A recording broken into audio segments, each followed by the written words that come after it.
we're going to look at the next subject, which is talking around lemons and how we can sniff profits in every deal. So over to you, Masood.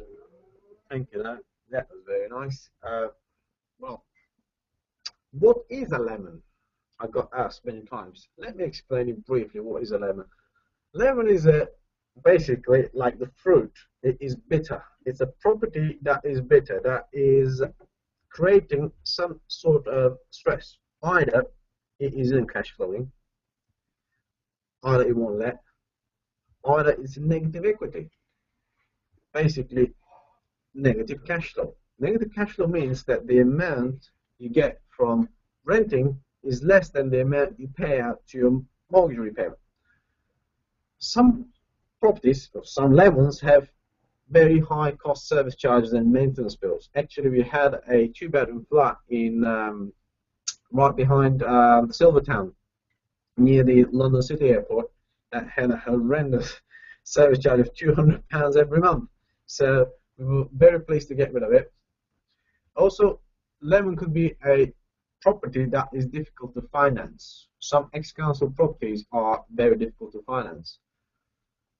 Also, a lemon could be a property with high mortgage rate. For example, a property that you may have bought back in the days where there were subprime lenders. Also, it could be a property that is undesired and you've got just capital tied up in it. Simon has got one in Leeds. He wants to sell. So, I'll give you an example of how we have converted a lemon to a lemonade. Doug had a nice 1-bedroom flat in Manchester, actually Salford Keys. Very nice, cute property, but he bought it at the wrong time, 2007, in the height of the market, when everything was very, very expensive. He bought £136,000 and £710. So I did get a cashback on that deal. I got £12,000 cashback. Really? And that's why I paid. Does that make you feel happy? Well, it did at the time.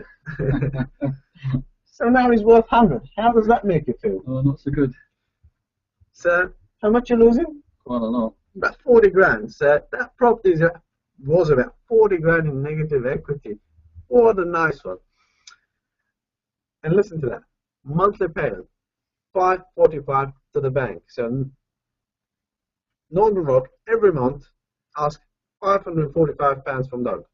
So Doug also has got a service charge of £92 on top of that. Also ground rent. Oh my God.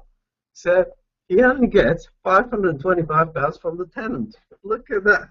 £136 every month. Open your wallet, take £140 out of it, pay. £140, pay.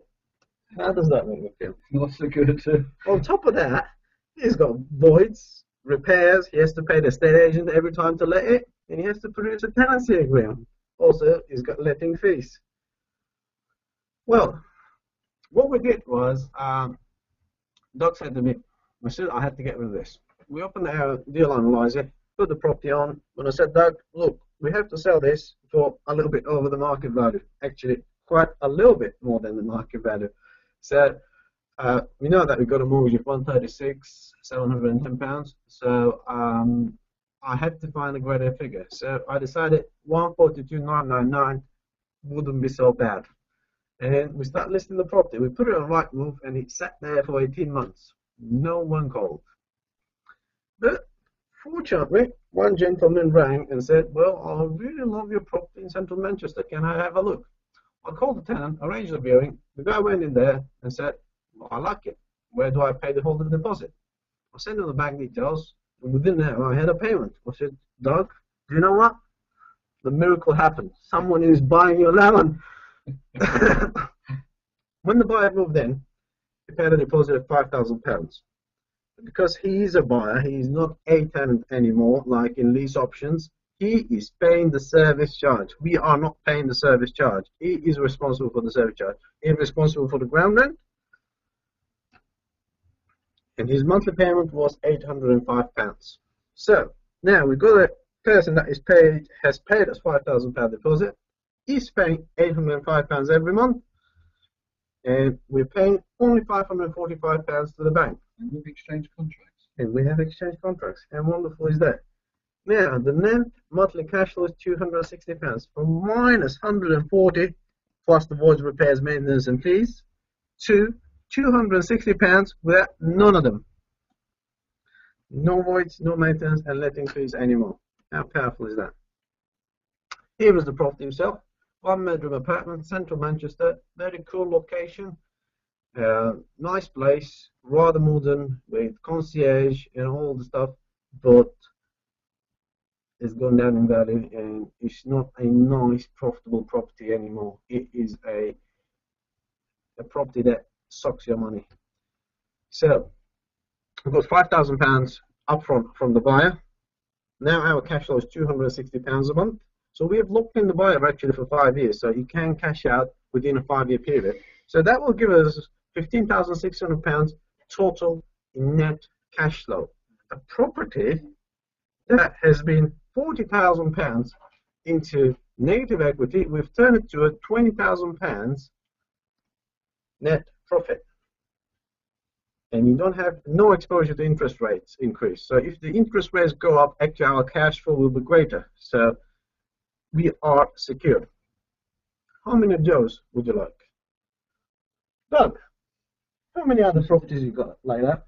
Well, Masood, I have that I can think of within my portfolio. I have another 3, another one in Manchester, and another 2 in Birmingham. And once I've sorted those 3, there's probably another 1 or 2 that are not performing that greatly. But these are the negatives that I want to get rid of. Well, Doug, just suppose we could do this on all of these properties.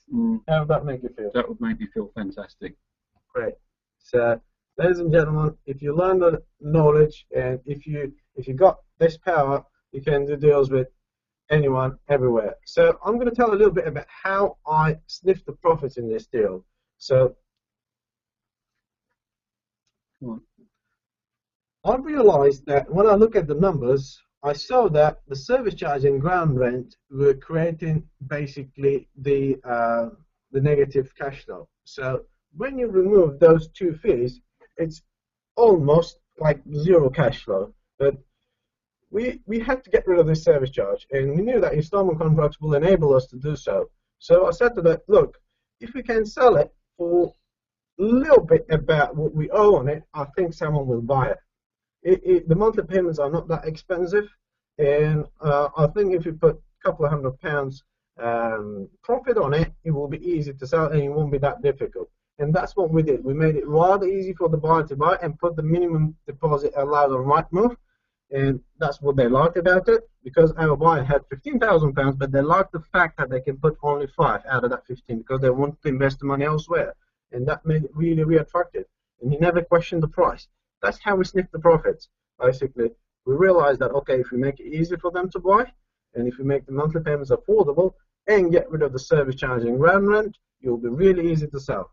And that's why we structured it in this way. So, I hope you understand that. So